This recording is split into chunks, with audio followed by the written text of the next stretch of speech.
Saya adalah seorang ahli strategi kekaisaran yang miskin dan melarat, namun bisa membuat wanita di seluruh negeri berbondong-bondong datang untuk berhubungan dengan saya. Bahkan ketika saya meminta mereka untuk membantu saya mandi dengan air liur, mereka juga akan tanpa ragu menjilat seluruh tubuh saya dengan lidah.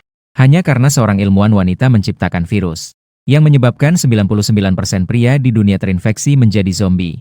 Dan saya bukan hanya salah satu dari sedikit pria yang memiliki antibodi.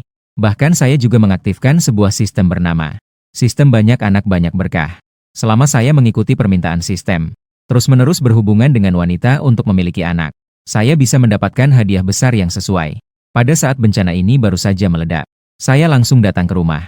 Di rumah seorang penyiar wanita yang saya berikan hadiah. Setelah dia menguras uang saya, dia berbalik dan mengumumkan hubungan dengan seorang pria terkenal. Namun ketika saya melihatnya, menemukan beberapa baris tulisan muncul di kepalanya. Nama Su Jingyu, usia 22, tinggi 166 cm. Saya adalah mahasiswa magang tingkat akhir Universitas Guangzhou. Kondisi fisik saya baik-baik saja. Gadis itu memiliki tubuh yang sangat menarik. Saya agak terkejut karena keberuntunganku sangat baik. Teh hijau ini dan Chongge. Sudah lebih dari sebulan mereka mengumumkan hubungan mereka. Ternyata dia masih seorang gadis. Saya baru saja ingin memaksanya dengan kekuatan. Namun sistem segera mengeluarkan peringatan. Harap pemilik mematuhi hukum. Tidak boleh menggunakan kekerasan untuk mendapatkan hak memilih pasangan. Harus mendapatkan persetujuan dari wanita yang menjadi target. Saya rasa masalahnya tidak besar. Aku punya caraku sendiri. Jadi saya dengan nyaman mengambil sepotong ayam goreng dari kotak makanan. Mulai memakannya dengan lahap. Su Jingyu sudah bekerja seharian dan sangat lapar. Dia menghirup aroma ayam goreng dengan rakus. Perutnya terus mengeluarkan suara keroncongan. Begitu melihat ayam goreng di tanganku, dia langsung berkata, "Berikan saya satu potong. Saya juga mau makan." Saya dengan sinis menjawab, "Kalau mau makan, cari sendiri." Su Jingyu menyilangkan kedua tangannya. Dengan wajah penuh ketidakpuasan, dia berkata, "Liu, jangan terlalu berlebihan. Aku tidak akan makan lagi." Tidak lama kemudian, perutnya mulai lapar. Dia sedikit bingung. Melihat ayam goreng di tanganku hampir habis. Kelinci putih kecil panik dan tidak bisa berpura-pura lagi. Wajahnya menunjukkan ekspresi ganas. Seolah-olah dia berubah menjadi orang lain dan berlari ke arahku. Ingin merebut makananku. Tapi aku tidak akan menunjukkan belas kasihan. Langsung aku menamparnya dengan keras hingga terbang. Su Jingyu benar-benar merasakan tamparan itu. Kepalanya hampir terpelintir. Dia jatuh dengan keras ke tanah. Seolah-olah mendengar panggilan nenek. Kemudian dia menangis dan berkata, "Aku seorang pria besar. Bisa-bisanya menganiaya wanita. Aku tidak bisa berhenti tertawa. Ini sepenuhnya adalah bentuk penghormatan terhadap wanita. Aku tidak menunjukkan belas kasihan hanya karena kamu seorang wanita. Tapi aku menganggapmu sebagai lawan yang setara. Memberikan segalanya adalah bentuk penghormatan terbesar kepada lawan." Permainan yang mengganggu Su Jingyu. Saya mulai merasa sedikit bosan dengan sifatnya. Dia tidak akan pernah menyerahkan makanan demi harga diri. Dia pasti akan datang mencariku lebih cepat atau lambat. Jadi saya bangkit dan masuk ke dalam kamar. Untuk mempersiapkan diri menghadapi perjuangan bertahan hidup yang akan datang. Su Jingyu tidak tidur semalam. Meringkuk di sudut dinding dengan wajah penuh kesedihan. Ketika dia membuka ponselnya. Di grup WeChat penuh dengan permohonan bantuan yang putus asa. Platform video pendek. Terdapat video berdarah dari kerusuhan di seluruh dunia. Orang-orang yang kelaparan mati mengenaskan di mulut zombie. Lansin, wanita yang selamat di negara lain. Dan sejumlah kecil pria yang kebal. Untuk berebut sumber daya, mereka sudah tidak segan-segan. Membunuh telah menjadi hal yang biasa. Hukum dan ketertiban lenyap dalam semalam. Saat ini saya sedang santai menikmati sarapan. Tiba-tiba mendengar pintu diketuk. Saya dengan waspada menggenggam senjata. Dengan dingin saya bertanya, "Ada apa?" Su Jingyu memohon dengan rendah hati di luar pintu. "Aku sangat lapar. Tolong berikan aku sedikit makanan." Aku tersenyum sedikit. "Kamu lepaskan bajumu dulu. Aku takut kau menyembunyikan air mata di selangkanganmu." Su Jingyu ragu sejenak. Akhirnya dia tetap telanjang bulat. Demi bertahan hidup, tidak dianggap lemah atau kuat. Baru setelah itu aku membiarkannya masuk ke dalam ruangan untuk makan. Harus bekerja keras. Kaki aku sudah lelah kemarin, tolong pijat aku. Saat itu, Dewi kecil yang dulu angkuh kini sudah kehilangan kesabarannya. Berbaring di tanah seperti anjing untuk menyenangkanku. Lebih dari 1 jam berlalu. Tangan Su Jingyu sudah terasa pegal. Akhirnya aku memintanya berhenti. Lalu aku mengeluarkan 1 keranjang baozi dan berkata selamat. "Setelah makan ini, kamu bisa pergi. Tidak perlu lagi diintimidasi olehku." Dia segera bertanya padaku apa maksudnya. Aku tersenyum dan berkata, "Kamu bukan wanitaku. Aku tidak mempercayaimu. Takut kamu menusukku di malam hari." Su Jingyu panik dan memohon kepada Liun. "Jangan usir aku keluar. Saya pasti akan mati. Di luar sangat berbahaya. Kamu seorang pria besar. Bukankah seharusnya kamu melindungi kelompok lemah seperti aku? Pemerasan moral. Hehe, aku tidak punya moral, jadi kamu tidak bisa memaksaku. Menjanjikan kepada seseorang berarti menambah satu mulut. Aku tidak cukup kaya untuk memelihara seorang penganggur. Aku mengabaikan permohonannya. Saat bekerja, kita harus membuka pintu. Wajah yang tersisa dari sumur menyusut pucat. Dia buru-buru berkata, "Jangan, jangan, jangan. Asalkan kamu mau menampungku, aku akan menjadi wanita MU." Aku bilang, "Jangan sampai kamu menyesal. Menjadi wanitaku, kamu harus melahirkanku banyak anak." Su Jingyu segera setuju, "Bangun, bangun, bangun. Ingin menjadi ayah berapa kali pun tidak masalah. Saya pasti akan melahirkan." Begitu dia selesai berbicara, sistem segera mengeluarkan informasi. Terdeteksi seorang wanita bersedia untuk berkembang biak bagi tuan rumah. Keturunan memberikan penghargaan 8 poin atribut kepada tuan rumah. Tuan rumah berhasil mendapatkan pencapaian darah pertama, mencapai awal yang sukses. Paket hadiah eksklusif untuk gudang senjata tingkat 1. Setelah kilatan cahaya, sebuah koper hitam muncul di depan saya. Su Jingyu terkejut oleh pemandangan yang tidak terduga ini. Segera bertanya apa yang terjadi. Saya dengan kesal menyuruhnya diam. Suaranya sangat mengganggu. Dia panik. Segera menutup mulutnya dengan bausi kecil. Saya malas untuk menjelaskan padanya. Langsung membuka koper. Begitu melihat beberapa benda hitam dan keras di dalamnya. Bahkan ikan pun terkejut dan berteriak. Sementara senyum di sudut bibir saya lebih sulit ditekan daripada AK-47. Karena di dalamnya tersusun rapi sebuah Desert Eagle yang dilengkapi dengan peredam suara, sebuah pisau tajam yang sangat hebat, dan sebuah senapan sniper versi kecil baret. Dan di bagian bawah koper, masih tersembunyi sebuah set pakaian anti ledakan berwarna hitam pekat. Tinggal di tempat seperti Huakuo yang penuh senjata. Kini saya memegang senjata api panas. Seketika menjadi puncak rantai makanan. Namun, ada begitu banyak zombie di luar. Hanya mengandalkan senjata tidak cukup aman. Jika dikelilingi zombie, itu benar-benar seperti hidup dan mati. Saat saya tidak tahu bagaimana harus menghadapi, tiba-tiba teringat bahwa sistem memberi saya 8 poin atribut. Saya segera membuka panel atribut saya untuk melihat. Kekuatan 5, pertahanan 3, ketangkasan 8, tinggi 96. Ini benar-benar standar untuk pejuang yang lemah. Saya berpikir sejenak. Memutuskan untuk menambahkan sebagian besar poin atribut ke ketangkasan.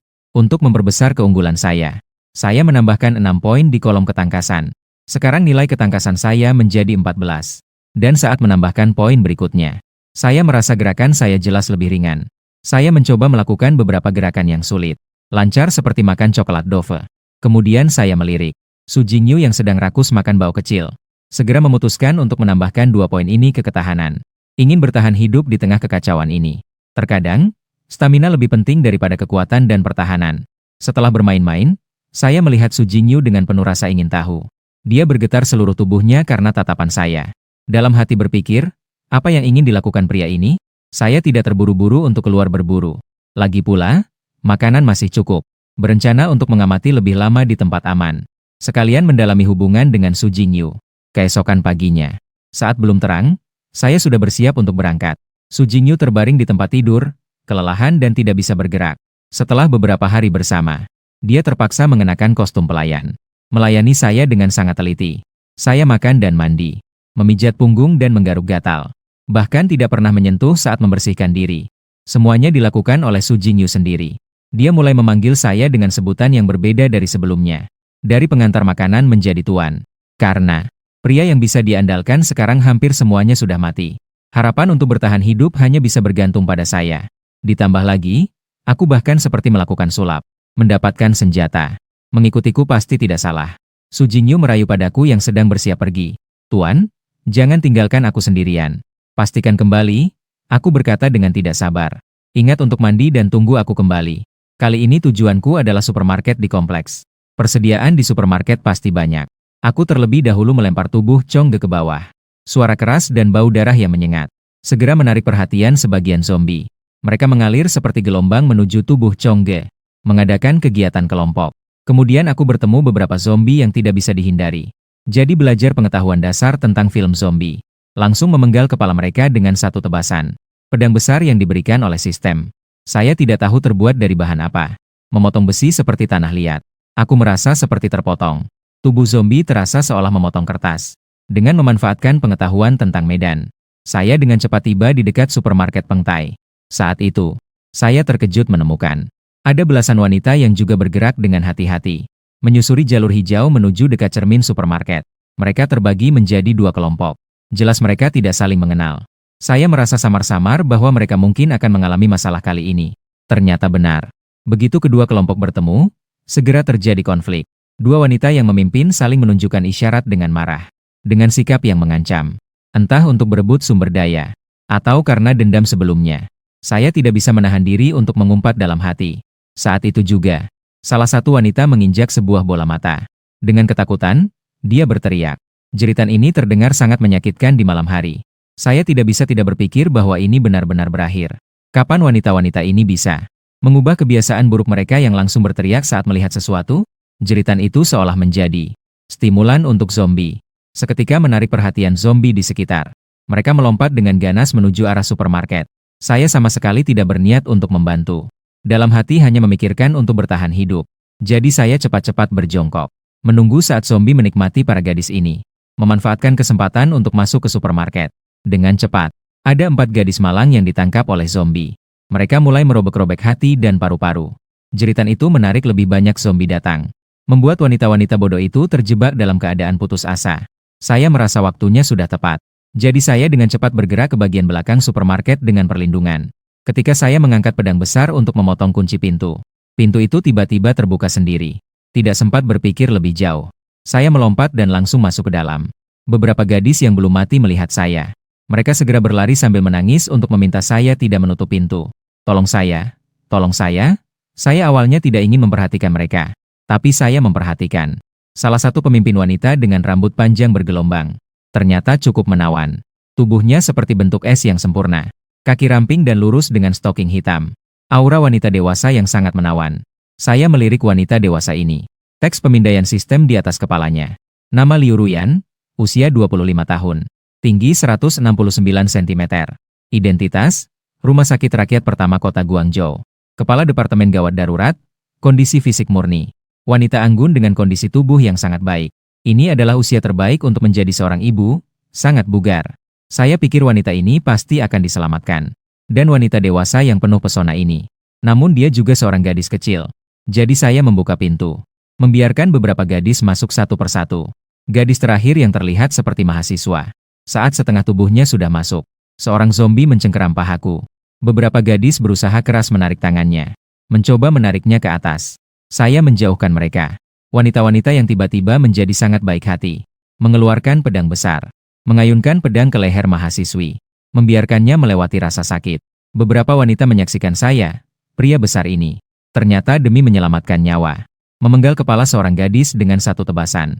Dalam hati tidak percaya. Ini terlalu berlebihan. Benar-benar sampah. Namun saat ini, apa yang saya pegang di tangan adalah kebenaran untuk bertahan hidup. Mereka juga tidak bisa meluapkan kemarahan. Namun ada seorang gadis. Ternyata entah dari mana keberaniannya. Berdiri dan menunjuk saya. Saya ingat kamu si pengantar makanan. Kamu benar-benar melakukan hal sekejam ini kepada seorang gadis. Hal ini, setelah krisis ini berakhir, saya tidak akan membiarkanmu lolos. Siap-siap untuk dilaporkan secara online. Melalui pemindaian sistem. Saya mengetahui bahwa wanita di depan saya ini bernama Zhang Meiyu. Saya juga cukup mengenal Zhang Meiyu ini. Karena baru-baru ini, dia terlibat perselisihan yang heboh dengan Liu Ruyan. Jadi saya memutuskan untuk menghadapi Zhang Meiyu terlebih dahulu. Memberikan peringatan kepada wanita-wanita lain. Membuat mereka mengerti siapa yang sekarang adalah bos. Saat saya bersiap untuk bertindak, tiba-tiba terdengar suara menjijikan di telinga saya. Ternyata ada gadis yang datang dengan sendirinya. Kita akan bersenang-senang. Saya mendengar suara yang familiar ini. Tatapan saya seketika menjadi tajam. Kepala tim keamanan Kompleks Tianjin, Liu Guoxiong. Dulu ketika saya mengantarkan makanan ke Kompleks Tianjin, saya sering mendapatkan perlakuan buruk dari orang brengsek ini. Liu Guoxiong juga mengenali saya. Oh tidak, bukankah ini Liun? Ternyata kamu juga seorang yang imun. Itu sangat bagus. Saya kebetulan butuh seseorang untuk membantu saya. Namun saya lebih senang daripada dia. Senyum di sudut bibir saya hampir sampai ke belakang kepala. Saat saya bersiap untuk mengambil pistol di pinggang saya. Untuk menembak Liu Guoxiong yang brengsek ini. Dua preman jalanan berpakaian compang-camping. Dengan penuh percaya diri keluar dari supermarket. Dari kantor manajer. Begitu mereka melihat beberapa wanita cantik yang datang. Seketika mata mereka berbinar. Kakak Liu, kali ini kami bertiga akan kaya. Liu Guoxiong mengeluarkan sebilah golok dari pinggangnya. Sambil tertawa, ia menunjuk ke arah kantor dan berkata kepada Liun. Saya sarankan kamu lebih peka dan bawa wanita-wanita itu ke sini. Masih bisa memberi kamu sedikit barang murahan yang kami buang. Sambil berbicara, Liu Guoxiong, Shou Gao dan Hiyongle sudah mengeluarkan sebuah tongkat kejut.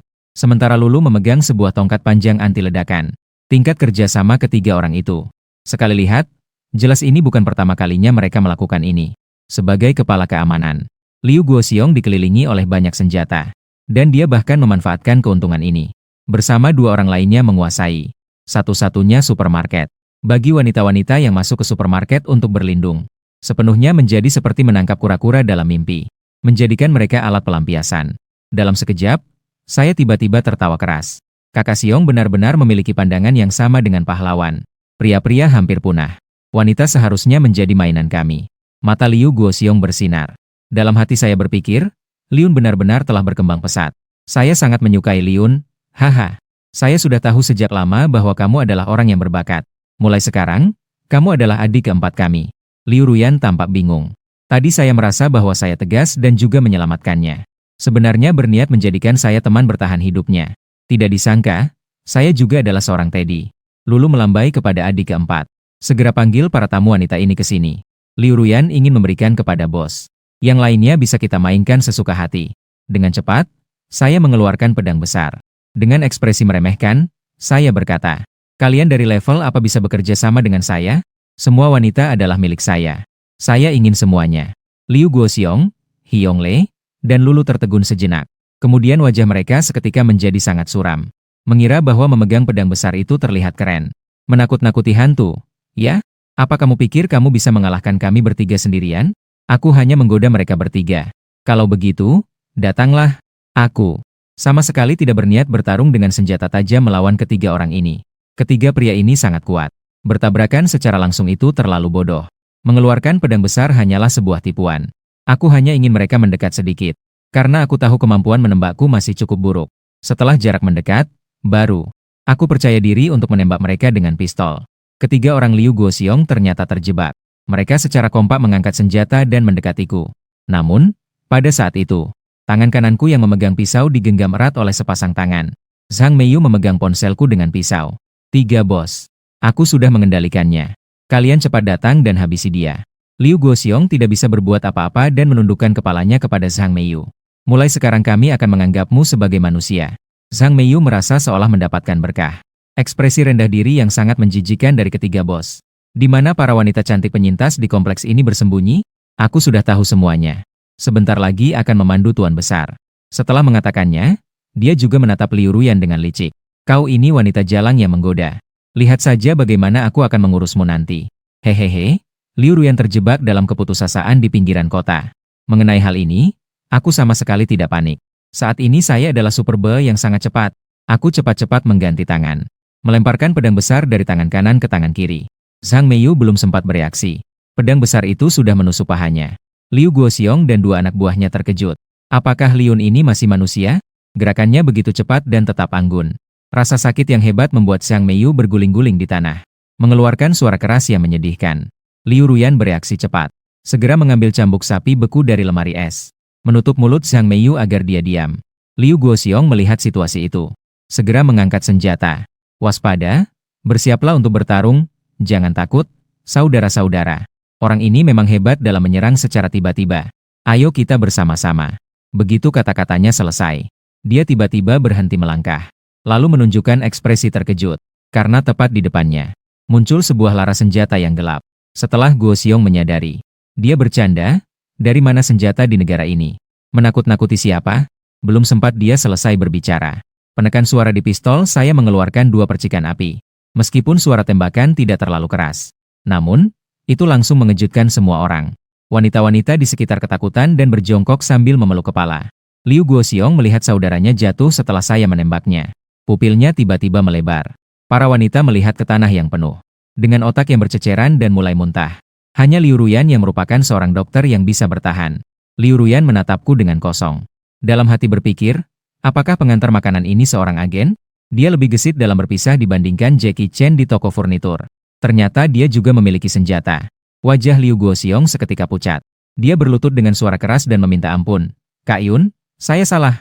Tolong, biarkan saya pergi. Namun, saya sama sekali tidak memberinya kesempatan. Saya langsung menembaknya.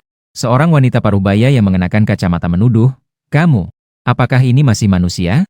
Bagaimana bisa menembak sembarangan?" Dengan suara, bang, sebuah peluru menembus dari tengah dahinya. Dia pun jatuh ke tanah dan kejang, tidak bernyawa. Adegan ini membuat wanita-wanita lain tidak berani bersuara lagi. Mereka semua menatapku dengan tatapan ketakutan. Saya melirik mereka. Dan dengan dingin berkata, "Kalian belum mengerti. Sekarang siapa yang memutuskan? Jika ada satu kata lagi, aku akan membunuh kalian semua." Aku melemparkan beberapa kantong kepada mereka. "Cepat, pergi kumpulkan barang-barang berguna. Aku akan mempertimbangkan untuk mengajakmu." Beberapa wanita benar-benar ketakutan padaku. Mereka segera mengambil kantong dan mulai bergerak. Beberapa wanita melihat berbagai jenis stocking dan piyama seksi.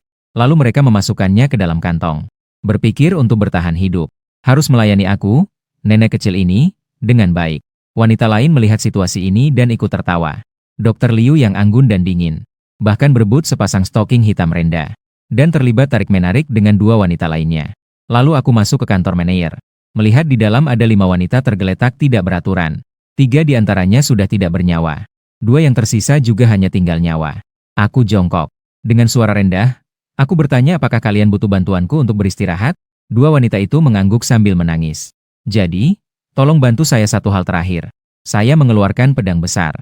Saya tersenyum dan bertanya, "Apakah kalian bersedia melahirkan untuk saya?"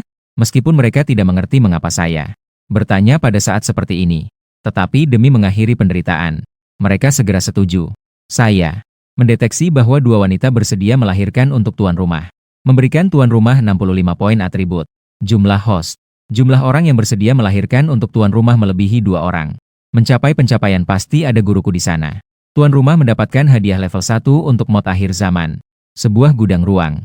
Menghasilkan ruang dengan volume 10 meter kubik. Tuan rumah dapat menyimpan barang dengan bebas. Ruang tidak terpengaruh oleh waktu dan gravitasi. Saya sangat senang, ini benar-benar mukjizat di akhir zaman. Ini benar-benar seperti gudang bergerak. Segera coba masukkan senjata dan makanan ke dalamnya. Berpikir kapan saja bisa mengeluarkannya. Ini sangat berguna. Ketika saya keluar dari kantor, para wanita juga pulang dengan penuh barang. Mendengar bahwa kantor kembali tenang. Semua orang dalam hati mereka sudah menebak apa yang terjadi. Kebutuhan hidup tidak perlu dijelaskan. Suara keras tadi sudah menarik perhatian zombie di luar. Pintu supermarket hampir tidak bisa bertahan. Saatnya untuk mundur. Liu Ruyan bertanya dengan wajah khawatir padaku. "Menarik begitu banyak barang. Bagaimana jika kita tidak bisa berlari sama sekali?" Aku dengan lembut mengelus wajah kecilnya yang putih. Sambil tersenyum, aku berkata bahwa aku menemukan masalah. Lihat seberapa mampu aku. Aku hanya perlu satu pikiran. Lalu membuka pintu ke ruang dimensi. Beberapa paket besar barang dalam sekejap. Menghilang di depan mata semua orang. Semua itu masuk ke dalam gudang ruang dimensi milikku. Pemandangan ajaib ini seketika membuat semua orang tertegun. Liu Ruyan semakin yakin ingin mengikutiku. Kemudian, aku yang telah meningkatkan kekuatan berjalan di depan rombongan. Memegang Desert Eagle dan katana. Bertemu dewa bertemu Buddha. Kekuatan bertarung meningkat pesat. Tidak lama kemudian, kami kembali ke tempat aman sementara di lantai 4. Su Jingyu sudah mengganti pakaian pelayannya yang terbuat dari bahan olahan. Menunggu di depan pintu cukup lama. Dia sangat senang melihat saya kembali dengan selamat. Segera membuka pintu untuk menyambut. Namun ketika dia melihat saya tidak membawa sedikit pun bahan, tapi membawa beberapa wanita. Salah satunya adalah dokter wanita yang wajahnya sebanding dengan dia. Dia merasa sedikit terpinggirkan di dalam hatinya. Siapa yang bisa menerima berbagi pemilik dengan wanita lain? Apalagi saya adalah pria pertamanya. Senyum Su Jingyu langsung menghilang. Dia dengan sengaja mengejek Liun. "Apakah ini yang kamu sebut sebagai bahan? Apakah semua pria seperti Teddy? Di saat seperti ini, sebuah paket mie instan lebih penting daripada wanita, kan?" Saya tiba-tiba menarik rambut Su Jingyu. Memberinya pelajaran yang keras. "Untuk apa saya perlu kamu mengatur saya? Di mata saya, kamu hanyalah seekor anjing. Aku merawatmu hanya karena kebetulan kamu betina. Bisa memenuhi beberapa kebutuhanku. Jangan terlalu menganggap dirimu penting." Setelah mengatakannya, aku langsung melepaskannya. Liu Ruyan sebenarnya ingin menghibur Su Jingyu. Namun dia menyadari bahwa dia sepertinya sudah terbiasa. Aku mengeluarkan satu paket ceker ayam dari gudang ruang. Melemparkannya kepada Su Jingyu. "Cepat makanlah. Sambil itu, didihkan air untukku mandi." Su Jingyu melihatku mengeluarkan ceker ayam dari udara. Dalam hatinya, dia semakin bergantung padaku. Pria ini benar-benar mampu dan luar biasa. Aku sangat menyukainya. Liu Ruyan telah mengalami kejadian barusan. Sekarang dia masih sedikit terkejut. Namun, begitu masuk ke dalam ruangan, dia merasa sangat aman. Dia kembali menanyakan tentang ikan koi padaku. Di mana kita seharusnya tidur selanjutnya? Aku berpikir sejenak. Mengambil 4 paket hotpot instan dari ruang. Dan beberapa botol air mineral. Memberikannya kepada Liu Ruyan dan 3 orang lainnya. Ternyata mereka yang baru saja datang diberi makanan yang begitu melimpah. Su Jingyu seketika merasa bahwa cakar ayam di tangannya tidak lagi semenarik itu. Liu Ruyan langsung senang saat mendapatkan makanan. Wanita-wanita di era ini tidak menyiapkan makanan dengan baik. Setelah krisis zombie, mereka tidak makan sebutir pun di rumah selama lebih dari 1 hari. Beberapa saudari telah mati demi makanan itu. Benar-benar tidak mudah. Meskipun Liun agak sulit dipahami di sini, tetapi bertahan hidup bersama mereka. Saya memutuskan untuk merendahkan diri tinggal di sini. Namun, kalimat saya berikutnya membuat suasana hati mereka langsung jatuh ke titik terendah. Setelah kalian selesai makan, kalian harus pergi. Setelah semua, saya telah menyelamatkan kalian. Itu tidak berarti saya memiliki kewajiban untuk terus melindungi. Liu Ruyan tertegun. 3 wanita lainnya juga terkejut. Hanya Su Jingyu yang menunjukkan senyuman di wajahnya. Dia diam-diam tertawa dalam hati melihat keadaan ini. Sekali lagi menggunakan trik ini untuk mengendalikan wanita. Jadi dia segera membawa bangku kecil dan duduk. Sambil mengupas biji semangka, dia menikmati pertunjukan saya yang menawan. Dia memiliki permusuhan yang tidak dapat dijelaskan terhadap Liu Ruyan. Melihatnya tertegun, hatinya merasa sangat senang. Liu Ruyan dan 3 wanita lainnya. Semua sudah melihat betapa kasar dan angkuhnya saya. Mereka tidak berani lagi menggunakan status mereka sebagai wanita sebagai tameng. Segera mulai memohon dengan penuh kesedihan. Mereka sambil menepuk dada menjamin akan patuh kepada saya. Tidak akan pernah mengkhianati. Namun beberapa dari mereka hampir membuat dada mereka cekung. Namun saya tidak bereaksi sama sekali. Saya dengan sinis menyatakan bahwa mulut wanita hanya bisa digunakan. Itu tidak bisa dipercaya. Saat itu, beberapa zombie menggeram dan menyerang dari dalam dan luar. Membuat wanita-wanita ini ketakutan hingga bergetar. Kaki mereka menjadi lemas. Liu Ruyan hampir menangis karena cemas. Dia adalah yang paling berharga di antara keempat wanita ini. Tidak hanya cantik menawan, tetapi juga seorang dokter. Di akhir zaman, itu adalah sumber daya yang sangat berharga. Tapi sekarang rumah sakit mungkin juga telah jatuh. Kehilangan obat dan peralatan medis, dia akhirnya hanya seorang wanita cantik yang sedikit mengerti tentang kedokteran. Melihat Liu Ruyan yang akan jatuh ke dalam keputusasaan. Saat itu, saya bahkan memintanya untuk menjilati jari kaki saya. Dia mungkin akan dengan mudah menyerah untuk ditundukkan. Dalam hati saya senang, wanita memang harus ditundukkan seperti ini. Terutama wanita yang semakin tinggi statusnya, semakin tinggi pula ambisinya. Jika kamu tidak menganggap mereka sebagai manusia, mereka akan semakin bergantung padaku berpura-pura mengeluh mencintaiku. Itu adalah kelemahan hati. Segera, harapan muncul di mata keempat wanita itu. Mereka segera mendengarkan saya dengan hormat. Saya melanjutkan, jika kalian ingin saya percaya pada kalian, kalian harus memberi saya seorang anak. Su Jingyu menggulung matanya.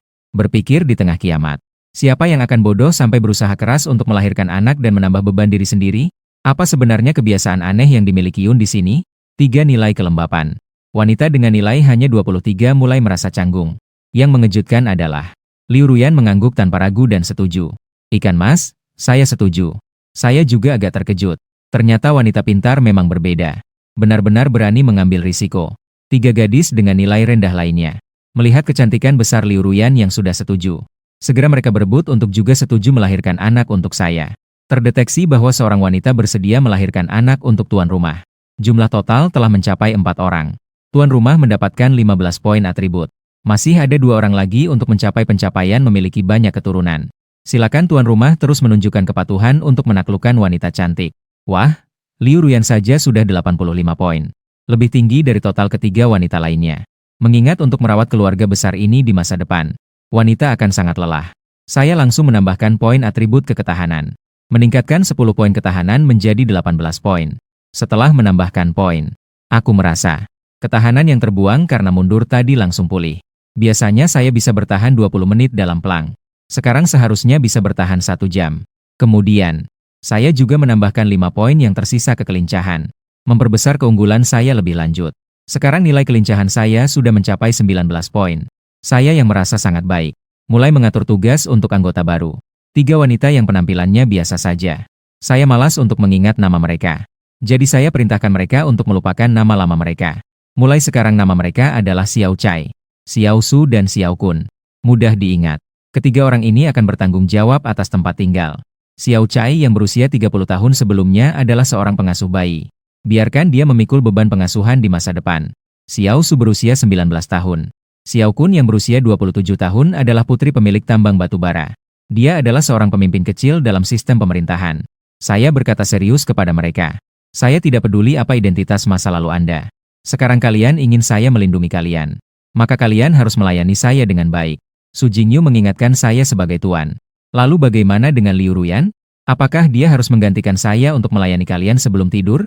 Saya berkata kepada Liu Ruyan. Kamu bertanggung jawab atas pekerjaan medis kita, ya? Setelah itu, saya mengeluarkan banyak obat-obatan yang diambil dari supermarket, alat medis seperti disinfektan dan perban. Liu Ruyan terkejut dan terhormat. Dia sebenarnya sudah siap secara mental. Demi bertahan hidup, dia bahkan bisa menerima pekerjaan khusus untuk memijat pria. Memijat bahkan melakukan hal-hal yang lebih rendah. Ternyata saya masih menghormati profesinya. Membiarkannya kembali ke pekerjaan lamanya. Dalam hati saya merasa terharu. Apakah saya secara diam-diam berhasil menerapkan metode besar? Untungnya, saya sudah membangun citra jahat dari awal. Sekarang, sedikit memberi keuntungan. Sudah bisa membuat Liu Ruyan terharu. Dokter sangat langka di akhir zaman. Jika suatu hari dia merasa putus asa dan bunuh diri, itu sangat disayangkan. Namun, Su Jingyu tidak setuju. Kenapa harus begitu? Aku datang lebih awal darinya. Kenapa dia tidak melakukan pekerjaan berat? Aku tertawa sinis dan berkata, jika suatu hari aku terluka, Dokter Liu bisa mengobatiku, sedangkan kamu. Apakah kamu berencana untuk menari untukku? Su Jingyu merasa tidak adil. Aku berbalik menuju kamar dan merasa lucu. Ternyata dia masih marah. Aku benar-benar ingin tahu seberapa beraninya dia. Ternyata, Su Jingyu datang ke kamarku malam itu untuk meminta maaf. Awalnya aku tidak berniat untuk memaafkannya begitu cepat. Namun, sikap Su Jingyu yang begitu tulus dalam mengakui kesalahan membuatku harus mengubah pendapat. Aku jarang sekali memaafkan ketidakpatuhannya. Aku dan 4 wanita di rumah seluas 70 meter persegi ini menghabiskan 2 hari yang relatif tenang. Makanan dan sumber daya yang ada di ruang ini cukup untuk mempertahankan kehidupan kami berenam. Hidup cukup nyaman. Namun, para penyintas lain di kompleks perumahan tidak seberuntung itu. Mereka tidak seberuntung itu karena kemudahan pengantaran makanan. Saya bergabung dengan grup pemilik di kompleks Tianjin. Dalam 2 hari ini, saya mengetahui semakin banyak tempat tinggal penyintas yang hilang. Banyak wanita tidak tahan dengan kelaparan. Mereka berencana untuk berpetualang bersama mencari makanan. Namun, kebanyakan dari mereka pergi tanpa kembali. Yang lebih lucu adalah, 4 sahabat benar-benar percaya pada mitos saling membantu antar wanita. Mereka pikir berkumpul bisa membuat hidup lebih baik. Mereka berusaha keras untuk berkumpul. Akibatnya, konflik meledak di bawah satu atap. Bahkan 1 bungkus tisu bisa menjadi sumber pertengkaran yang tak berujung. 4 orang bahkan membentuk 8 grup air. Saya sambil mengunyah ayam panggang. Sambil melihat di media sosial berbagai versi nyata dari cerita Zhen Huan. Dan yang paling memuaskan adalah, di pelukanku masih terbaring Liu Ruyan yang baru saja tertidur. Saat ini pipinya yang merah muda. Poni yang berantakan terlihat manis dan menarik. Membuat orang merasa kasihan. Liu Ruyan juga demi perlakuan yang lebih baik. Secara sukarela melangkah ke pelukanku. Sekarang dokter cantik ini bisa dibilang milikku. Pasti tidak akan kabur. Saat itu, ponsel tiba-tiba berbunyi dengan notifikasi pesan. Aku melihat kolom pesan di ponsel. Dengan wajah penuh kejutan, ternyata ada orang di grup. Aku hanya seorang pengantar makanan yang biasa saja. Kenapa aku? Apakah ada yang tahu? Saya sedang mencari bahan-bahan penting di supermarket. Aku, Liun, membuka grup WeChat komunitas. Ingin mencari tahu sebenarnya siapa yang menghubungiku. Ternyata itu adalah pemilik grup pemilik rumah. Sebuah akun WeChat bernama Kebahagiaan Seumur Hidup. Kepada semua orang. Aku juga mengenal kebahagiaan seumur hidup ini. Dia adalah seorang wanita berusia lebih dari 50 tahun. Semua orang memanggilnya Bibi Shuang. Bibi Shuang sekarang berbicara dengan nada mengancam. Memaksa para penyintas di komunitas. Serahkan makanan padanya untuk dikelola. Dia berencana mengumpulkan semua pria yang selamat di komunitas. Membentuk tim gerilya yang seluruh anggotanya pria. Membantu para wanita membersihkan zombie di sekitar. Namun, orang-orang di komunitas bukanlah orang bodoh. Makanan di tangan. Tentu saja, itu sepenuhnya di bawah kendali dirinya. Bagaimana mungkin bisa diserahkan kepada orang lain? Bibi Shuang melihat tidak ada yang menghiraukannya. Marah karena malu. Mulai mengamuk di grup kepada semua orang. Saya rasa ini sungguh aneh. Mengapa orang tua ini begitu menjengkelkan? Namun, saya belum pernah mendengar seseorang berani membantahnya. Hal yang paling aneh adalah, sekarang bahkan tidak ada perlindungan hukum. Mengapa masih tidak ada yang berani mengutuknya? Li Yunbu adalah gurunya. Apa yang sedang kamu lihat? Liu Ruyan terbangun dengan mata sedikit menyipit. terlihat sangat imut, dan berbeda dengan citra dirinya yang biasanya cerdas dan anggun. Menjadi kontras yang mencolok. Liu Ruyan langsung berkerut kening saat mendengar Bibi Shuang. Alisnya langsung berkerut. Ada seseorang yang tidak kamu ketahui. Ini adalah putra sulung Bibi Shuang. Namun, dia adalah seorang pejabat dengan pangkat yang sangat tinggi, yang bisa menutupi langit dan bumi. Saya masih sedikit bingung. Begitu banyak hari berlalu. Negara Hua bahkan tidak melakukan tindakan penyelamatan sama sekali. Sekarang kembali dalam keadaan tanpa resmi. Apakah para pejabat bahkan tidak berani mengeluarkan suara? Sebenarnya, apa yang ditakuti semua orang? Liu Ruyan tersenyum dan berkata, saya belum selesai berbicara. Bibi Shuang juga memiliki seorang putra kecil. Latar belakangnya adalah seorang pengembang properti dari dunia hitam. Dengar-dengar, kedua putranya sudah bersembunyi sebelum virus menyebar. Mereka sudah lama bersembunyi di tempat perlindungan bawah tanah di Kyoto. Mereka hidup dengan sangat nyaman. Dia juga mengunggah video ke platform video dari waktu ke waktu. Mereka hidup dengan sangat mewah di dalam bunker. Ternyata bisa seperti ini. Tapi jika dipikir-pikir, itu juga masuk akal. Virus ini menyebar melalui udara. Selama tinggal di tempat yang memiliki sistem penyaringan udara di tempat perlindungan. Bahkan jika kamu bukan seorang yang kebal, kamu masih bisa menghindari terinfeksi menjadi zombie. Namun, saya sama sekali tidak ingin terlibat dalam hal ini. Setiap hari, saya bisa tidur dengan 2 wanita cantik. Ditambah lagi, ada 3 pelayan yang merawat dengan baik. Dan di dalam gudang ruang, saya bisa menyimpan makanan untuk lebih dari setahun. Sekarang, saya hanya perlu keluar sesekali untuk berburu. Diam-diam menjadi kaya. Bisa hidup seperti seorang raja.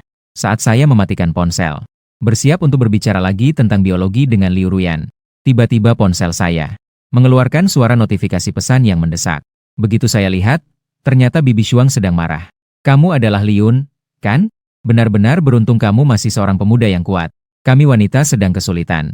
Jika kamu tidak mau membantu, ya sudah. Diam-diam mengumpulkan begitu banyak bahan. Bahkan tidak terpikir untuk membagikan sedikit kepada semua orang. Apakah kamu masih manusia? Apakah kamu masih bisa dianggap manusia? Liu Ruyan sedikit khawatir tentang tuannya.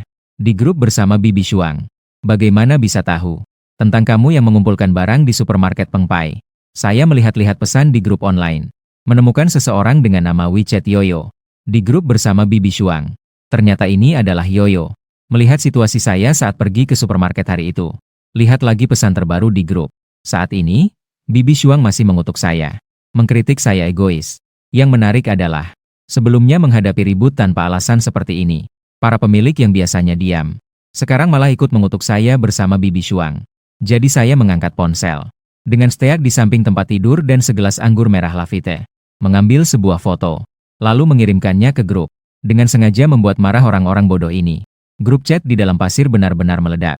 Serangan kata-kata kasar yang ditujukan kepada saya terus-menerus muncul. Isinya membuat orang merasa jijik. Saya tidak bisa menahan tawa. Karena kalian semua sudah mulai mengganggu saya. Maka saya tidak bisa diam saja. Liu Ruyan dengan khawatir menasihati Liun untuk tidak terbawa emosi. Di samping Bibi Shuang ada 4 pengawal wanita. Masing-masing memiliki kemampuan yang hebat. Menghadapi mereka secara sembarangan akan sangat berbahaya. Saya menoleh dan tersenyum. Tenang saja. Kamu tahu seberapa hebat saya. Wajah Liu Ruyan tiba-tiba memerah. Dia berbisik pelan, itu memang benar. Saya baru saja meminta ampun. Kemudian saya membuka pintu dan keluar. Pagi hari di kompleks perumahan Tianjin masih dipenuhi dengan bahaya. Para penyintas bersembunyi di rumah mereka dan tidak berani menunjukkan diri. Takut membuat sedikit suara. Sementara itu, saya seperti seorang kakek yang santai. Berjalan lurus di dalam kompleks perumahan. Saat ini, saya yang baru saja ditingkatkan sudah melesat beberapa level. Menggenggam sebuah pedang besar saya bergerak bebas di lorong yang dipenuhi zombie. Saya berdasarkan catatan Yuyu di grup WeChat. A303 Gedung 12. Dalam waktu singkat, saya sudah sampai di gedung 10 sebelah. Saya membunuh jalan dari tangga darurat ke lantai 3. Akhirnya berdiri di depan pintu Yuyu. Saat itu, Yuyu ini sedang dengan antusias mengetik di keyboard. Ingin menyerang saya di grup WeChat. Pria pengantar makanan memang tidak berdaya. Seorang pria tidak bisa menghasilkan 50.000 dalam sebulan. Apakah dia cacat? Sekarang ada kesempatan untukmu memberi kembali kepada masyarakat. Lindungi kami para wanita. Namun kamu bersembunyi. Tiba-tiba disertai suara gesekan. Kunci pintu yang sunyi itu saya buka. Dia terkejut dan melompat dari tempat tidur. Saya masuk ke dalam ruangan sambil membawa pisau. Mengamati dengan dingin orang ini yang ada di internet. Yuyu yang berbicara dengan lancar. Yuyu cepat mengangkat pisau dapur di samping tempat tidur. Sambil menunjuk saya berteriak, "Siapa kamu? Jangan mendekat." Saya tersenyum dan menjawab, Saya adalah pengantar makanan itu. Segera setelah itu, di grup pemilik yang beranggotakan lebih dari 100 orang, terdengar suara pemberitahuan panggilan video Yuyu. Ketika orang-orang membuka video, mereka menemukan Yuyu terikat dengan kuat di kursi gaming, dan mulutnya terisi beberapa potong ekor ayam. Semua orang langsung tampak bingung. Apakah Yuyu ini sedang bermain permainan ikatan? Saat semua orang masih bingung, saya yang memegang pedang besar muncul di layar. Halo semuanya, saya ayahmu, Liun. Detik sebelumnya, Yoyo masih memarahi saya di grup. Detik berikutnya, saya sudah menemukannya. Semua orang tiba-tiba merasakan hawa dingin yang menyelimuti. Wanita-wanita di grup mulai menuduh saya. Ini melanggar hukum. Cepat hentikan. Bibi Shuang melihat pengikutnya yang paling setia dalam kesulitan. Reaksinya juga cukup keras. Menggunakan kekuatan dua putranya untuk mengancam saya agar berhenti. Akhir dunia bukanlah tempat di luar hukum. Tante menyarankanmu untuk kembali ke jalan yang benar. Tikus pun terkejut. Selanjutnya, tindakan saya bahkan membuat semua orang di grup merinding ketakutan. Saya sedang menekan zombie Ning Xiao. Masuk ke dalam ruangan. Tangan zombie itu saya ikat dengan erat. Mulutnya saya tutup dengan pembalut milik Yoyo. Saya mendorong zombie itu ke samping Yoyo. Zombie itu melihat Yoyo yang segar dan menggoda. Seketika suasana menjadi tegang. Memanjangkan leher ingin menggigit beberapa kali. Yoyo terkejut dengan mata melotot berusaha keras untuk melawan. Saya mengeluarkan 4 kotak mie instan daging sapi pedas di depan kamera. Dengan tenang saya berkata mulai sekarang. Di grup, menekan 1 mewakili pengetahuan. Saya meminta Yo Lewei untuk memberikan kepada 30 orang pertama yang menekan 1. Setiap orang bisa mendapatkan 5 bungkus mie instan. Saya, Liun, menjamin dengan kehormatan saya. Kegiatan ini nyata dan efektif. Mie instan akan saya antar langsung ke rumahmu. Awalnya memang ada banyak orang yang mengikuti Bibi Shuang. Mereka semua secara serentak mengkritik saya. Namun, situasi segera berubah. Seseorang dengan nama WeChat AE bahan bangunan grup Jie pertama kali menekan 1 di grup. Sister bahan bangunan ini seketika menjadi pusat perhatian. Dia menjadi sasaran serangan baru bagi semua orang. Grup seketika menjadi ramai. Namun, saya menyadari tanpa sadar. Jumlah orang yang diam-diam menekan 1 sudah mencapai 10 orang. Meskipun semua orang tidak yakin apakah saya akan menepati janji. Tapi sekarang, selain mencoba peruntungan, tidak ada pilihan lain. Itu lebih baik daripada tidak melakukan apa-apa dan menderita kelaparan. Kurang dari 10 detik. 10 orang lagi menekan tombol, jumlahnya menjadi 20 orang. Saya mengingatkan kepada semua sayang. Kuota hanya tersisa 10 tempat terakhir. Waktu tidak banyak. Melihat jumlah orang terus mendekati 30. Harus terus-menerus menggelengkan kepala di depan layar. Semoga semua bisa berhenti. Namun, semua orang takut kehilangan kesempatan. 10 tempat terakhir itu. Ternyata dalam waktu kurang dari 5 detik sudah habis. Bahkan setelah saya baru saja berteriak berhenti, masih ada yang terus menekan tombol. Saya mengejek, lihat, bukan hanya saya yang ingin membunuhmu, tapi semua orang secara kolektif menyerang. Setelah itu, saya memotong belenggu zombie dengan 1 tebasan. Memanfaatkan kesempatan, saya buru-buru keluar dari kamar Yu. Zombie sudah menangis karena lapar. Begitu belenggu terlepas, ia dengan canggung menerkamnya. Seolah-olah menangkap mangsa di depan layar.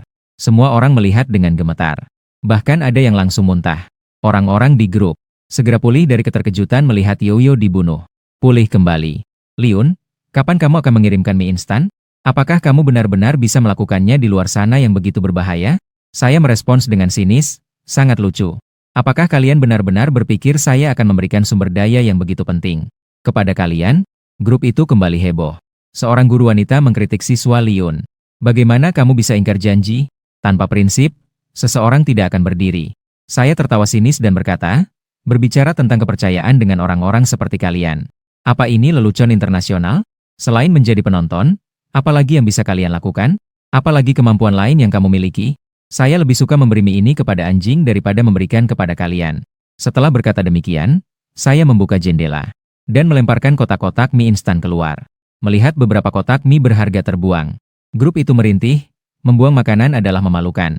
Jadi, saya sudah membuka pintu gudang ruang 1. Setiap kotak mie instan sudah saya lempar kembali ke mobil saya.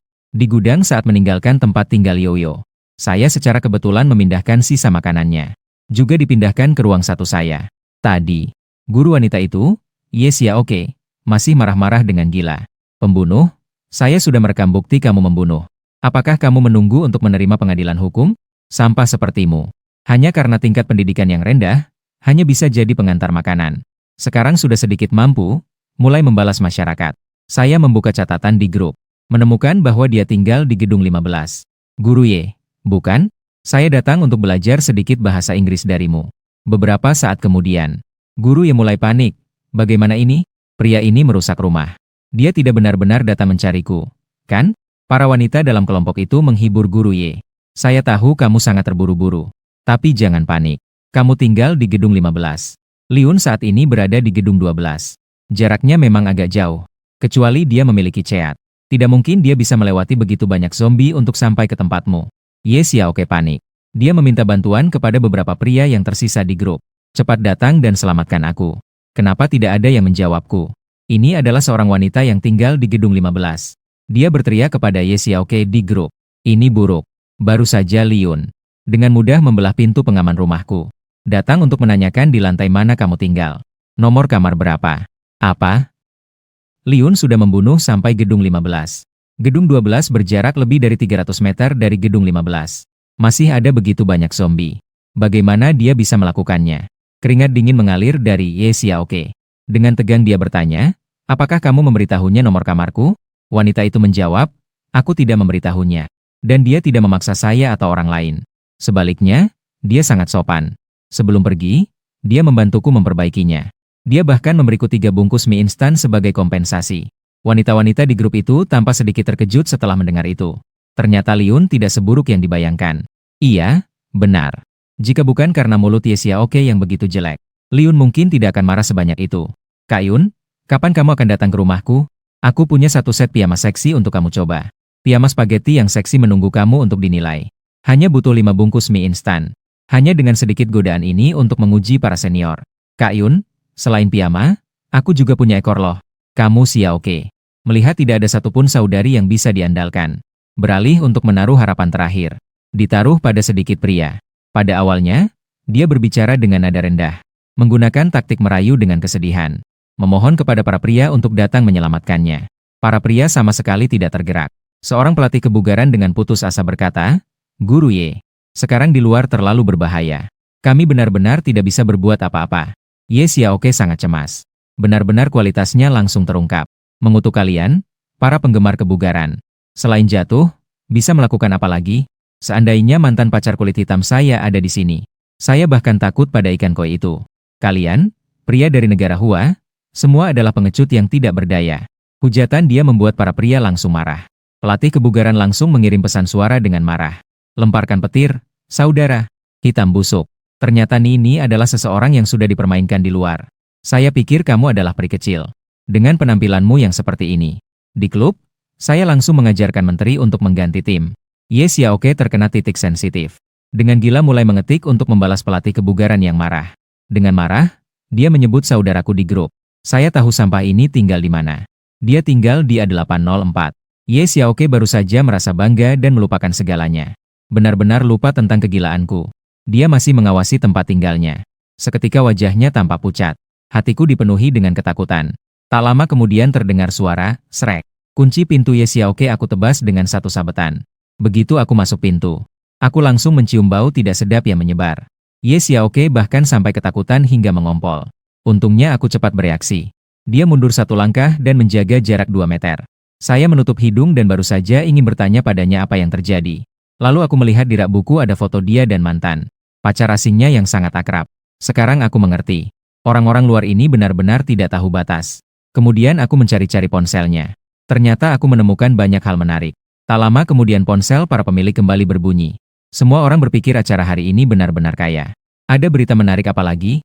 Lalu aku menemukan Ye Xiaoke mengirim puluhan video, dan ketika dibuka, ternyata itu tentang dia dan mantan pacar asingnya. Konten ini sangat gila hingga membuat orang ternganga. Tindakannya bahkan membuat orang berbuat jahat. Pandangan hidupnya mengalami guncangan yang kuat. Saya melemparkan ponsel kembali kepada Ye Xiaoke. Dia membuka grup chat dan melihat. Seolah-olah seluruh dunia runtuh. Dan saya yang sibuk seharian merasa sedikit lelah. Jadi saya berbalik dan meninggalkan rumah Ye Xiaoke. Kembali ke rumah. Saat saya pergi, saya tidak memperbaiki pintunya. Sekelompok besar zombie datang ke arah sini karena mencium bau. Setelah Ye Xiaoke melihat zombie sadar kembali, dia mulai berteriak minta tolong. Namun teriakannya tidak ada gunanya. Suara jeritan bergema di 15 gedung. Namun tidak lama kemudian, segera kembali tenang. Setelah kembali ke istananya. Begitu masuk rumah, Xiao Chai. Xiao Su dan Xiao Kun segera maju membantu saya melepas jaket. Tuan, selamat datang kembali. Segera setelah itu, Xiao Chai membawa air hangat untuk saya mencuci muka dan tangan. Xiao Su menyajikan teh susu panas yang sudah diseduh. Xiao Kun dengan perhatian memijatku dengan minyak untuk merelaksasi otot. 3 gadis cantik bekerja sama dengan sangat baik. Mereka melayaniku dengan sangat nyaman. Setelah mencuci semua kelelahan, aku masuk ke dalam aroma Liu Ruyan. Dia memeriksa tubuhku dengan teliti, melihat apakah ada yang tergores atau terkena percikan darah yang hilang. Ketika aku keluar dari kamar Liu Ruyan, aku merasa segar dan bugar, seperti angin musim semi yang bersemangat. Akhirnya aku pergi ke kamar Su Jingyu. Su Jingyu sudah mengenakan piyama renda ungu dan menunggu. Tuan, hari ini pasti sudah lelah bermain. Segera istirahat, aku akan memijatmu. Jadi, saya melakukan seperti ini. Tertidur dengan tenang di bawah pijatan relaksasi Su Jingyu. Kemudian dalam masa-masa yang sulit ini, banyak wanita menambahkan WeChat-ku. Mereka berharap bisa menjadi pacarku. Untuk peningkatan sistem, saya dengan sopan menambahkan setiap pengunjung sebagai teman. Kemudian, saya kembali mengajukan pertanyaan aneh yang klasik. Apakah kamu mau melahirkan anak untukku? Kebanyakan wanita yang mencariku sudah sangat lapar. Tanpa berpikir panjang, mereka langsung setuju. Namun, sistem saya tidak memberikan reaksi apapun. Sepertinya wanita harus setuju langsung untuk melahirkan anak untukku. Baru kemudian sistem akan mengakui. Menyetujuinya melalui telepon atau WeChat tidak ada gunanya. Saya juga ingin membawa wanita-wanita ini ke sini. Tapi rumah sekarang agak kecil. Terlalu banyak wanita tinggal bersama akan sangat sempit. Lebih baik tunggu sampai menemukan rumah yang lebih besar. Pada hari itu, saya sedang berlatih kaligrafi bersama Liu Ruyan. Tiba-tiba ponsel saya berbunyi. Saya angkat dan ternyata itu adalah panggilan dari Bibi Shuang. Suara Bibi Shuang saat itu sudah tidak ada lagi nada angkuh seperti sebelumnya. Saya kira saya tahu alasan dia mencariku. Karena respon sopan saya, cepatlah katakan. Di ujung telepon, suasana hening dan membosankan. Bibi Shuang mungkin sudah kesal dengan saya. Dia sudah puluhan tahun tidak diperlakukan seperti ini. Begitu tidak beralasan. Tapi dia tetap menahan diri dan tidak marah. Liun, Bibi ingin bertanya, sudah ada berapa banyak urusan di sini? Jangan salah paham. Bibi tidak bodoh. Jika kamu mau, saya bisa membayar kamu 10 kali lipat. Saya hampir tertawa. Ternyata dalam situasi seperti ini masih merasa uang berguna. Baru saja ingin mengejeknya sedikit. Tiba-tiba teringat. Bibi Shuang tinggal di apartemen mewah di atap gedung Fuji. Luas 2 lantai itu totalnya mencapai 400 meter persegi. Hanya toilet saja ada 8. Sungguh cocok untuk berkumpul. Tempat tinggal terbaik bagi 1000 wanita di harem. Lebih baik bertindak daripada hanya berpikir. Saya segera berkata langsung kepada Bibi Shuang. Lampu dinding tua, jangan buang-buang waktu. Uang kotor itu lebih baik disimpan untuk membersihkan pantat. Bibi Shuang marah hingga tangannya bergetar. Dalam hati, dia sudah mengutuk seluruh nenek moyang saya. Tapi demi cucu nakalnya agar bisa makan dengan baik, dia berusaha keras melanjutkan, Liun, kamu seharusnya tahu apa yang dilakukan kedua putraku. Setelah mereka membantuku mengatasi krisis zombie ini, keluarga kami pasti akan melaporkan untuk menyerangmu. Liu Ruyan yang berada di sampingku mendengarkan percakapan mereka. Merasa sangat tidak percaya. Biasanya, Bibi Shuang yang pemarah. Suka mengganggu orang. Kali ini ternyata tidak marah karena penghinaan yang kutujukan padanya. Liu Ruyan tidak bisa menahan tawa. Dia merasa sangat lega di dalam hatinya. Aku berkata, baiklah, baiklah. Bagaimana dunia di masa depan akan berubah? Tidak ada yang bisa meramalkan. Aku tidak membutuhkan begitu banyak cek bantuan. Aku ingin beberapa hal yang nyata. Bibi Shuang mendengar ini dan langsung bertanya. Apakah kamu ingin tanah? Atau beberapa hak istimewa? Kedua putraku bisa memenuhi permintaanmu. Aku tersenyum tipis. Mendengar aku mengatakan ingin rumah yang dia tinggali sekarang. Bibi Shuang merasa cukup tertekan. Jika ini terjadi sebelumnya, sebuah rumah sama sekali bukan masalah baginya. Karena dia memiliki properti di seluruh negeri. Sertifikat properti saja sudah beratnya 100 jin. Hanya di kota Guangzhou, dia memiliki lebih dari 30 unit rumah. Setiap unit lebih mewah dari yang sebelumnya. Tapi sekarang di luar sana dipenuhi dengan zombie. Sulit untuk melangkah. Mengganti rumah hampir tidak mungkin. Bibi Shuang segera berkata, Li kecil, jangan bercanda. Jika saya memberikan rumah itu padamu, di mana saya tinggal? Saya terus menjawab dengan sopan, apa urusannya dengan saya? Bibi Shuang marah sampai kepalanya berasap. Tapi dia berhasil menahan diri untuk tidak mengutuk. Saya tersenyum sambil berkata jujur padamu. Saya masih memiliki cukup banyak makanan di sini. Apapun yang kamu inginkan, berikan rumah itu padaku. Demi menghormati orang tua, saya rela mengorbankan sedikit. Tukar dengan tempat tinggal saya yang sekarang. Pertimbangkan dengan baik sebelum menelepon saya lagi. Sangat sibuk, ya. Setelah saya selesai berbicara, Saya langsung memutuskan telepon. Saya hanya pernah melihat Bibi Shuang memutuskan telepon orang lain. Tidak menyangka dia juga merasakan bagaimana rasanya diputuskan oleh orang lain. Bibi Shuang marah hingga tekanan darahnya meningkat. Sekretarisnya dan kepala tim pengawal, Bai Minyi, memberinya segelas air untuk menenangkan Bibi Shuang agar mereda. Bai Minyi mengenakan kemeja putih profesional yang ketat. Tubuhnya sebanding dengan Black Widow, seksi dan menawan. Kulitnya putih dan halus. Wajahnya sangat menawan.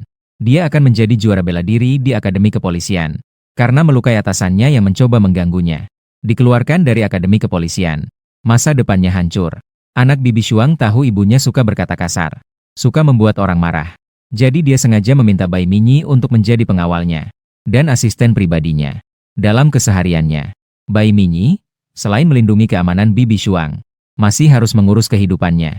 Saat itu, Bai Minyi melanjutkan, sekarang, barang fisik menjadi sangat penting. Kami 4 saudari ditambah Anda dan cucu. Jumlahnya ada 6 orang. Tinggal di rumah yang lebih kecil juga bukan masalah. Bibi Shuang merasa tidak puas setelah mendengar itu. Air di tangannya langsung disiramkan ke wajah Bai. Diwajahi 3 saudari di belakang Bai Minyi.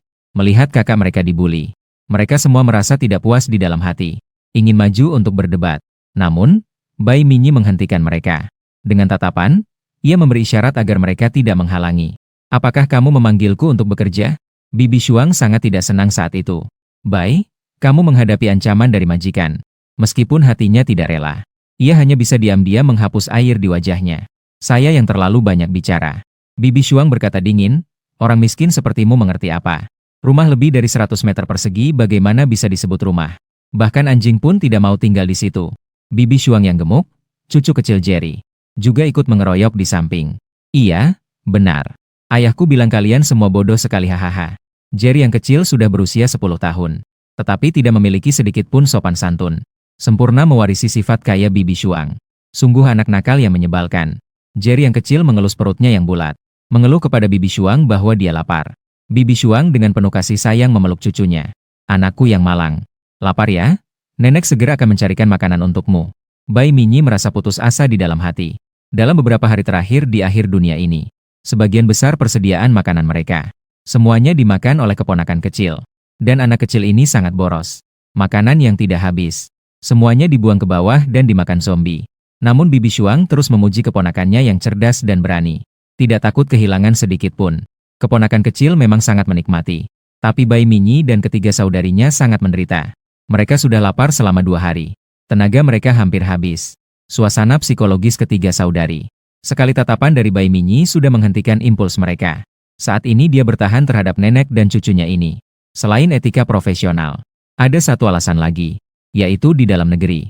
Berita tentang krisis virus dengan cepat diblokir. Situasi tampak optimis. Seolah-olah semuanya berada dalam kendali. Peristiwa ini akan segera kembali normal.